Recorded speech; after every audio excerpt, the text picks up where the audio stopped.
once you take yourself outside what you know is familiar, that's when the inspiration comes. I'm Jarred Seng. I'm a photographer from Perth.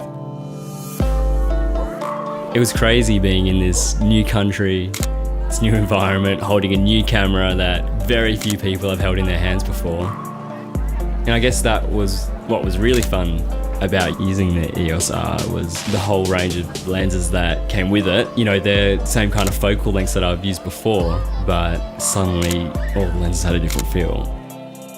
It does bring a fresh perspective into your photography. There was so much that was different about this camera, but it also felt strangely familiar. Slowly and slowly I started realizing, oh wow, this is really fresh, this is a game changer. Normally it's a bit of an issue trying to nail focus really quickly, but the electronic viewfinder and the autofocus seemed to just lock on straight away. It was really incredible to watch Taro at work, and I think there's something really special and noble about dedicating your life to a craft. The money shot was getting these crazy flames and sparks that were flying at my face. But as we went on, I started realizing that, you know, it's not just about that one huge moment, it's about the whole process and refining it.